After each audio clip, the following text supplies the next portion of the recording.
सर्वांना नमस्कार. मी नागपूर जिल्हाध्यक्ष, तुम्ही मला सर्व ओळखता. तर आज ठरल्याप्रमाणे नागपूरमध्ये मोर्चा ठेवलेला होता. तर त्या मोर्चाला आज नागपूरमधून जी संख्या होती ती फार कमी होती. तुमचे येण्याचे न येण्याचे कारण काय माहिती नाही मला, पण आज तुम्ही संख्या का कमी होती हे तुम्ही स्वतःला विचारा. रोजगाराची गरज हे प्रत्येकाला आहे, तुम्हाला पण आहे, मला पण आहे. आता मी स्वतः माझी ड्युटी, मी नागपूर जिल्हा अध्यक्ष असल्याने माझी ड्युटी अधिवेशनमध्ये आतमध्ये लागलेली आहे. मी आतमध्ये असून सुद्धा प्रत्येक मंत्र्याला भेटून, आमदारांना भेटून निवेदन देत असतो. त्यांना सांगत असतो की हा आमचा असा मुद्दा आहे, आमचं ही मागणी आहे, आम्ही 11 महिने प्रशिक्षण घेतलं, आमचं प्रशिक्षण घेऊन आम्हाला याचा कुठेच उपयोग होत नाही आहे. ही सर्व माहिती देऊन सुद्धा त्यांनी माझी सगळं बाब ऐकून घेतलेली आहे. आणि ती मला साक्षाने आश्वासन दिलं. ते मला बोलले की ही माहिती मी समोर विधानभवनमध्ये मांडतो. अधिवेशनाच्या वेळेस, ते अधिवेशन सुरू होतं त्यावेळेस मी तिथे मांडतो पीठाच्या अधिकाऱ्यासमोर. तर आज मी आता संध्याकाळला पूर्ण आज दिवसभर झालेल्या मोर्चाचा आढावा घेतला, सर्व माहिती ऐकून घेतली. त्यावेळेस मला माहिती झालं की फक्त नागपूरमधून 100 लोकच आले होते. म्हणजे नागपूरमध्ये मोर्चा असून सुद्धा फक्त 100 लोक उपस्थिती आहे. नागपूरमध्ये प्रशिक्षणार्थीची संख्या 2000च्या जवळपास आहे आणि मोर्चाला उपस्थित किती? फक्त 100. रोजगार तर प्रत्येकाला पाहिजे ना, मग फक्त 100 उपस्थिती होती. ही एक लाजिरवाणी गोष्ट आहे. आज नागपूर जिल्ह्याचे 2 म्हणजे विश्वासू जे होते, मी आतमध्ये असताना पण माझे 2 विश्वासू जे मी ठेवले होते बाहेर, बाकीचे पण आहेत, तालुका अध्यक्ष आहे, सगळे आहे. पण 2 दिवसापासून सतत धडपड जे प्रत्येक गोष्टी सांगत असतात की आज आम्ही हे केलं, ते केलं, ही परमिशन घेतली, सगळ्या गोष्टी केल्या. ही सर्व माहिती देणारे म्हणजे नागपूरचे जे आहेत 2 व्यक्ती, एक आहे आशिष शिरोडे आणि एक आहे प्रणव ओरोसकर. हे 2 व्यक्तींनी मला पूर्ण माहिती दिली की आज नागपूरमधून फक्त 100 लोक होते, बाकी सगळे बाहेरून आलेले होते. मग मला एक सांगा की आपला नागपूरमध्ये मोर्चा तुम्हाला पाहिजे, तुमच्या गावामध्ये रोजगार आहे, तरी पण तुम्हाला यायचा कंटाळा येतो. कोणत्या गोष्टी कंटाळा येतो? आता संध्याकाळचे 7:30-8 वाजताची वेळ झालेली आहे. अजून सुद्धा जे बाहेर गावून आलेले लोक आहेत ते तिथे मोर्चाच्या ठिकाणी बसलेले आहेत.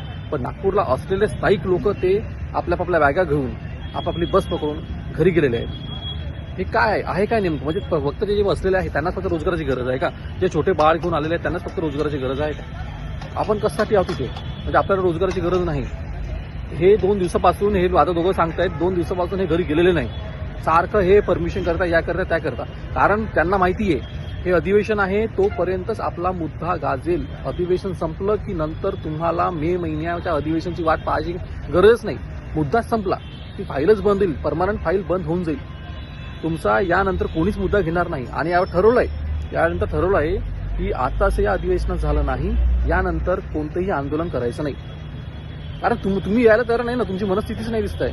अरे शेवटचं आंदोलन आहे ना, यानंतर शेवटचं आंदोलन आहे. निर्णय जो लागेल इथेच लागेल. जे काही आहे, काल यांनी शिंदे साहेबांची भेट घेतली. शिंदे साहेबांनी बोलले की मी बघतो, मांडतो, मी अधिवेशनामध्ये मांडतो मुद्दा. पण कसं आहे की जे कोणी मंत्री आहे ते तेव्हाची वेळ काढून घेण्यासाठी ते बोलतातच. गोष्ट अवलंबून असते आपल्यावर की आपण किती ठामपणे, किती मोठा म्हणजे प्रकारे आपण करून दाखवतो. जसं शिक्षकांनी जो आझाद मैदानला करून दाखवला, शिक्षकांच्या मागण्या तिथे पूर्ण झालेल्या होत्या. ठीक आहे, पण शिक्षकांच्या मागण्या काही अजूनपर्यंत मान्य झालेल्या नाहीत, काही उरलेल्या आहेत. त्यामुळे त्यांनी नागपूरला मोर्चा करण्याचे ठरवलेलं आहे. आज आपल्यापेक्षा त्यांची संख्या जास्त होती. म्हणजे विचार करा, ते एवढे वयाचे लोक असून सुद्धा ते येऊ शकतात ना. आपण एवढी यंग असून सुद्धा आपण येऊ शकत नाहीत. हे म्हणजे किती लाजिरवाणी गोष्ट समजू.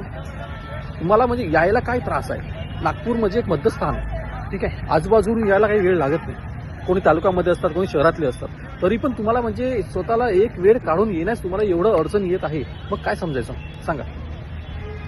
आता हा मोर्चा बेमुदत कालावधीसाठी आहे, ठीक आहे. हा नागपूरमध्ये आहे. 14 तारखेला अधिवेशन संपणार आहे. आता तुमच्याकडे फक्त आणि फक्त 4 दिवस आहेत. या 4 दिवसामध्ये तुम्हाला किती शक्ती प्रदर्शन करता येईल आणि किती मोठ्या प्रमाणात म्हणजे आपल्याला मंत्र्यांना भेटून आपल्या मागण्या मान्य करून घ्यायच्या आहेत. मी आतमध्ये राहून, माझ्यासोबत बाकीचे 3 प्रशिक्षणार्थी आतमध्ये आहेत. मी त्यांच्यासोबत मिळून मी आतमध्ये जे काही जबाबदारी आहे ते सांभाळणार आहे. प्रत्येक मंत्री असो, काही असो. आज मी भास्करराव जाधव सरांसोबत बोलणं केलं, साहेबांसोबत बोलणं केलं, त्यांना सांगितलं सर्व बाब. पण त्या काळात 10 वाजताच्या वेळेस त्यांची भेट झाली. अधिवेशनाला जात होते त्यावेळेस माझ्या हातामध्ये लेटर नव्हतं, त्यामुळे पूर्ण गोष्ट त्यांना समजून सांगितली. ते बोलले माझ्याकडे एक लेटर सबूत कर, मी ती बाब मंडळामध्ये बांधतोच. कारण त्यांचा आधी सुरुवातीला मुद्दा सुरू आहे की त्यांना ते अधिवेशन म्हणजे कालावधी वाढून पाहिजे. अधिवेशन फक्त 14 तारखेपर्यंत आहे, त्यांना 19-20 तारखेपर्यंत पाहिजे. त्यांचा तो विषय आहे पर्सनल. पण आपल्याला आपला विषय घेणं गरजेचं आहे. आणि उद्या माझं हे टार्गेट राहील की आदित्य ठाकरे, रोहित पवार, भास्करराव जाधव आणि त्यावरून भरतशेठ गोगावले साहेबांची भेट झाली. भरतशेठ गोगावले साहेब बोलले की याबाबत मी आधी शिंदे साहेबांशी बोलेल आणि शिंदे साहेबांशी बोलून ते काय बोलतात ती बाब नंतर मी विधानभवनामध्ये मांडेल. आता यानंतर आशिष भाऊ सांगतील आज काय झालं आणि नेमकं तुम्ही का नाही आले आज का तुमची गरज भासली हे आज शिकव सांगाल आज. नमस्कार. मागच्या 2 दिवसापासून प्रणव भाऊ आणि मी चाकूरकर साहेबांसोबत कोणत्या रीतीने आपल्याला परमिशन घेऊन आपला मोर्चा हा चांगल्या पद्धतीने करता येईल आणि आपल्या मागण्या जेणेकरून पूर्ण होईल याच्यासाठी धावपळ करत आहोत. आजचा दिवस हा चांगला राहिला. मोर्चाचा पहिला दिवस होता आणि पहिला दिवस असल्या कारणाने जे काही आम्ही प्रोटोकॉल्स होते त्या सगळ्या प्रोटोकॉल्सला फॉलो करून आम्ही सगळ्या गोष्टींसाठी इथे तत्पर होतो. पण एक गोष्ट त्याच्यामध्ये खंत भासली की यार आम्ही जे 100 लोक आज उपस्थित होतो किंवा प्रणव भाऊ हे 6 दिवसापासून धावत आहे, मी मागच्या 2 दिवसापासून धावत आहोत, तर आम्हीच बेरोजगार नाही आहे किंवा आम्हीच गरीब घरचे नाही आहोत की आम्हाला पैशाची गरज आहे आणि आम्ही सुद्धा उपाशी राहत नाही आहे. आमच्याकडे सगळ्या गोष्टी अवेलेबल्स आहे. पण तुम्हाला स्वतः माहीत आहे आजच्या काळामध्ये शासकीय नोकऱ्या घेणे किंवा कंत्राटी नोकऱ्या घेणे, आता आपली मागणी सध्या तेच आहे. फर्स्ट प्रायोरिटी आहे की कंत्राटीमध्ये आपण कोणत्या पद्धतीनं सरकारी आस्थापनेमध्ये आपण एंटर करू शकतो आणि ती गोष्ट आपण करण्यासाठी मेजॉरिटी हवी आहे. आज मंगलप्रोपात लोढा साहेबांसोबत आपलं बोलणं झालं, शिष्टमंडळ गेलो होतं, आम्ही पण होतो त्याच्यामध्ये. पण जर आपली मेजॉरिटी आज 10,000च्या जवळपास राहिली असती, 5,000च्या जवळपास राहिली असती, स्वतः मंत्री आपल्याकडे आले असते आणि ही गोष्ट तुम्हाला स्वतः कळायला पाहिजे. कंटिन्यू आता 4 दिवस पुन्हा मोर्चा आहे. मोर्चा बेमुदत मोर्चा आहे. साखळीसारखा मोर्चा चालणार आहे. प्रणव भाऊ नागपूरला तत्पर आहे, साईराज सुद्धा आतमध्ये तत्पर आहे आणि मी सुद्धा तत्पर आहे. तर तुम्ही रोज जर येऊ शकले तर माझी विनंती आहे की रोज जर येऊ शकले ना तुम्ही तर 4 दिवस रोज येणं जाणं करू शकता. दुसरी गोष्ट म्हणायची मला असं आहे की आपण लोक दुसऱ्यांचा विचार करत आहोत जिथे आपण काम करत आहोत. आज माझा अनुभव सांगतो मी. शिक्षकांच्या TET रद्द करण्याबाबत जो मोर्चा होता, माझ्या स्वतःच्या ओळखीचे, मी शिक्षण विभागामध्ये काम करतो, माझ्या स्वतःच्या ओळखीचे 50 टीचर्स मला तिथे त्या मोर्चामध्ये भेटले आणि माझं चांगल्या पद्धतीनं बोलणं झालं.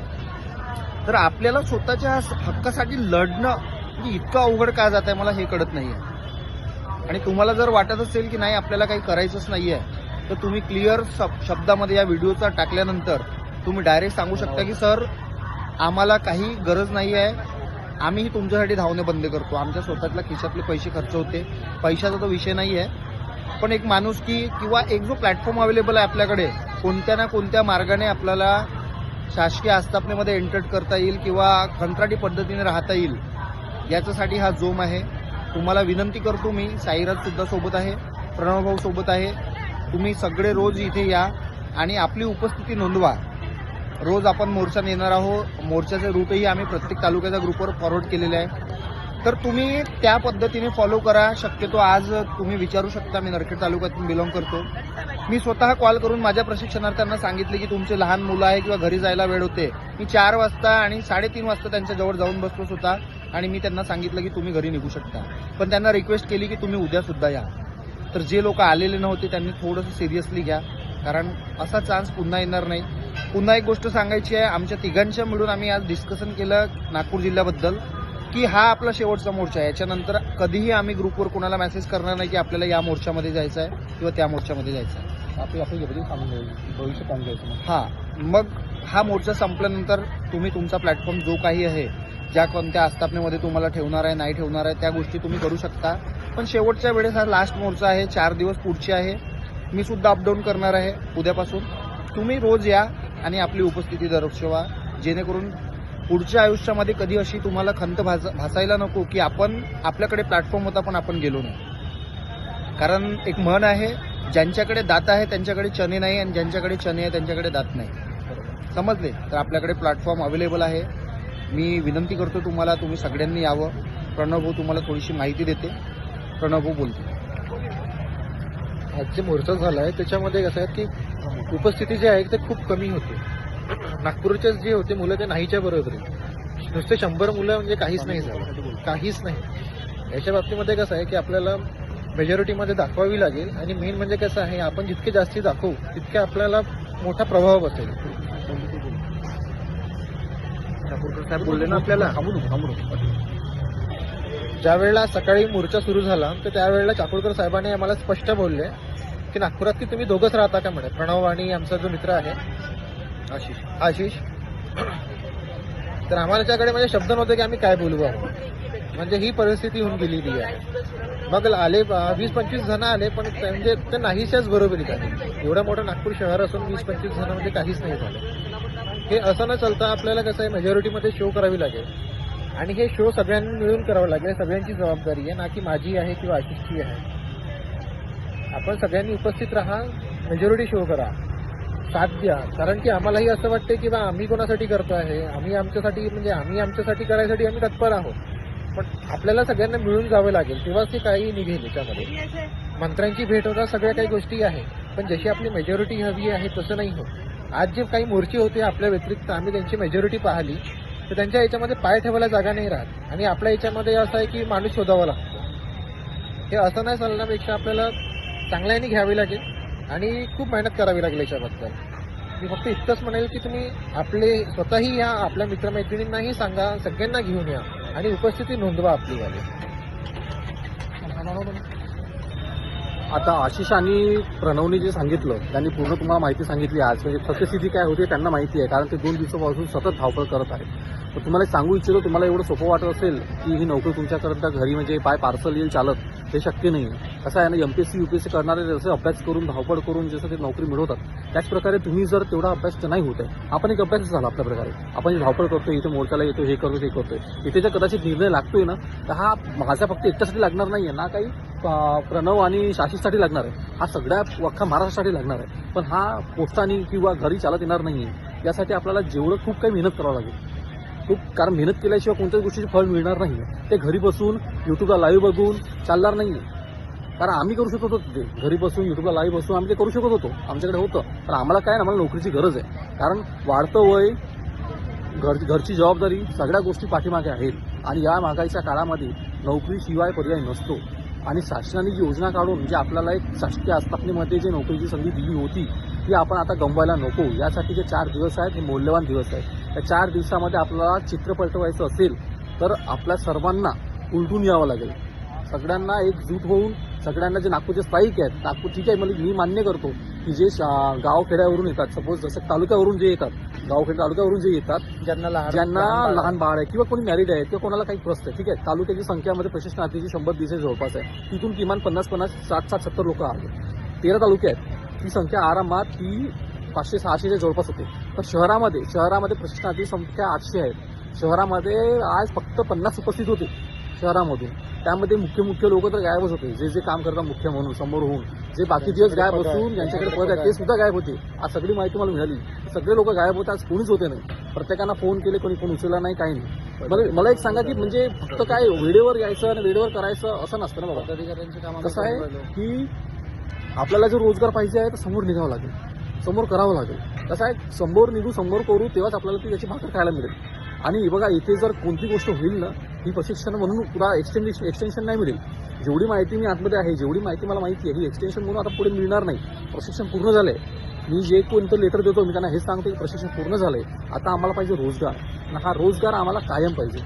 आम्हाला कोणत्या प्रकारे ठेवता ते तुमची जबाबदारी. का तुम्ही योजना काढली, तुम्ही ठरवा कोणत्या प्रकारे ठेवता, पण इथून आम्हाला बाहेर निघायचंच नाही. आम्हाला आता आमच्या हातात रोजगार पाहिजे. आम्ही आता 10,000मध्ये काम केलं, आम्हाला पुढे किती एक्सटेंड करता आमची पेमेंट तरी आम्हाला चालेल, पण आम्हाला हाताला रोजगार पाहिजे. आम्हाला घरी बसायचं नाही. आता आम्ही तिघांनी पण सर्व व्यवस्थितपणे तुम्हाला सर्व माहिती दिली की जे काही सुरू आहे, जे काही अपडेट सुरू आहे. फक्त शेवटचे 4 दिवस आपल्या हाती आहे. आता जर नाही झालं ना, तर तुम्ही तुमच्या जॉबची जे काही आहे तुमची तयारी करून घ्या. तुम्हाला पुढे काम करायचं आहे, प्रायव्हेटमध्ये किती करायचं आहे, 8 तास करायचे आहे, शिफ्ट वाईज करायचं आहे, कसं करायचं आहे, काय करायचं आहे, तुम्ही तुमची तयारी करून घ्या. कारण यापुढे तुम्हाला नोकरीसाठी फिरावंच लागेल. त्यापेक्षा तुमच्याकडे 4 दिवस आहे. 4 दिवसात तुम्हाला काय करायचं आहे तुमच्या हाती आहे. आता तुम्हाला त्याचं संधीचं सोनं करायचं आहे की घरी बसून याची त्याची हमाली करायची आहे, हे तुमच्या हातात आहे. ठीक आहे, नागपूर जिल्हाध्यक्ष आहे, तुम्हाला विनंती करतो की तुम्ही सर्वांनी एकजूट होऊन एकत्रितपणे या. आणि हे माझ्यासोबत 2 सहकारी आहेत, हे विनंती करता आणि खूप छान प्रकारे काम केलं आहे. मी यांच्या दोघांचे धन्यवाद करतो. त्यांनी खूप मेहनत घेतली आहे. 2 दिवस 11:30 वाजेपर्यंत ते CP ऑफिसला होते रात्री परमिशन करिता. त्यांनी सांगितलं की भरपूर धावपळ आणि थंडी एवढी आहे, 8.5 टेम्परेचर असून सुद्धा यांची धावपळ सुरू आहे. 11 वाजता 11 वाजता पण यांची धावपळ सुरू आहे. त्यामुळे विचार करा की हे पोरं, आता हा तर नरखेडचा आहे आणि नरखेडचे 2 दिवस घर सोडून इथे नागपूरमध्ये आहे. हा राहतो कुठे, हा बेसाच्या लास्ट पॉईंटला राहतो जिथे हुडकेश्वर जबलपूर ब्रिज सुरू होतो, त्या शेवटच्या टोकावर राहतो. तेवढ्या दुरून तो इकडे येतो. विचार करा की हे दोघांना काय घरदार आहे की नाही. विचार करा हे येत काय आहेत, कारण यांना नोकरीची गरज आहे. कारण यांना माहिती आहे मी जिथे होतो तिथे मी सुखाची 2 रोटी खाऊ शकतो. कारण बाहेर किती कॉम्पिटिशन आहे आणि किती हमाली आहे हे त्यांना माहिती आहे. सत्यस्थिती काय हे त्यांना माहिती आहे. त्यामुळे तुम्ही थोडं मनावर घ्या. आणि मी विचार करतो आता की माझा हा व्हिडिओ बघितल्यावर तुम्ही सर्वजण मोठ्या संख्येने हे 4 दिवस कोणताही विचार न करता, कोणाचं काही न ऐकता, कोणतीही अफवावर बळी न पडता एकजूट होऊन या मोर्चाला उपस्थित राहा ही सगळ्यांना नम्रपणे विनंती. ठीक आहे, चला बाय.